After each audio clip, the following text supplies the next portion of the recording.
السلام علیکم۔ نیک عورتوں کو جنت میں حوروں کے بدلے کیا ملے گا؟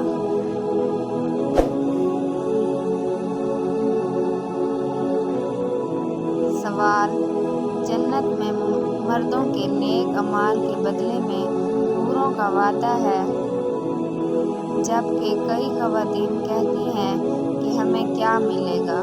جواب: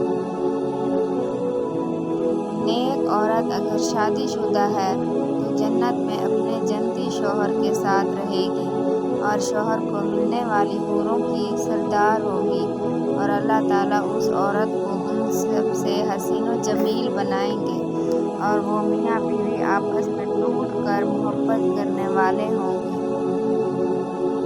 اور اگر دنیا میں عورت کے متعدد شوہر ہوں، یعنی عورت نے اپنے شوہر کے انتقال یا اس کے طلاق دینے کے بعد دوسری شادی کر لی ہو، یعنی اس عورت نے 2 یا اس سے زیادہ شادیاں کی ہوں، تو وہ جنت میں اپنے کس شوہر کے ساتھ رہے گی؟ اس بارے میں مختلف اقوال ہیں۔ نمبر 1، اس عورت کو اختیار دیا جائے گا کہ جس کے ساتھ اس کی زیادہ موافقت ہو اس کو اختیار کر لے۔ نمبر 2، وہ عورت آخری شوہر کے ساتھ رہے گی۔ حضرت ابو درداء رضی اللہ تعالیٰ عنہ سے مروی ہے کہ آپ صلی اللہ علیہ وآلہ وسلم نے فرمایا، عورت کو اس کا آخری شوہر ملے گا۔ نمبر 3، عورت اس شوہر کے ساتھ رہے گی جس نے دنیا میں اس کے ساتھ اچھے اخلاق کا برتاؤ کیا ہو، اور وہ شوہر جس نے عورت پر ظلم کیا ہوگا، اس کو تنگ کیا ہوگا، وہ اس عورت سے محروم رہے گا۔ حضرت ام سلمہ رضی اللہ تعالیٰ عنہ کی ایک روایت ہے کہ انہوں نے آپ صلی اللہ علیہ وآلہ وسلم سے پوچھا کہ کس کے 2 شوہر ہوں تو وہ جنت میں کس کے ساتھ رہے گی؟ آپ صلی اللہ علیہ وآلہ وسلم نے اسے اختیار دیا جائے گا، بس وہ اس شوہر کو اختیار کرے گی جس نے دنیا میں اس کے ساتھ اچھے اخلاق کا برتاؤ کیا ہو، اور وہی اس کا جنت میں شوہر ہوگا۔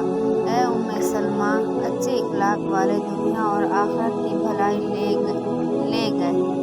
نمبر 4، بعض حضرات نے یوں تطبیق دی ہے کہ اگر سب شوہر حسن خلق میں برابر ہوں تو آخری شوہر کو ملے گی، ورنہ اسے اختیار دیا جائے گا، اور اگر عورت کنواری ہو، یعنی اس کا شادی سے پہلے انتقال ہوا ہو، شادی شدہ تو ہو لیکن اس کا شوہر جنتی نہ ہو، تو وہ جنت میں جس مرد کو بھی پسند کرے گی اس کے ساتھ اس کا نکاح ہو جائے گا، اور اگر موجودہ لوگوں میں کسی کو بھی پسند نہ کرے تو اللہ تعالیٰ اس کے لیے ایک مرد جنت میں پیدا فرمائیں گے جو اس کے ساتھ نکاح کرے گا۔ بقیہ خواہش کہ ایک عورت بیک وقت کئی مردوں کی بیوی ہو خلاف فطرت بھی، اور جنت میں یہ خواہش پیدا بھی نہیں ہوگی۔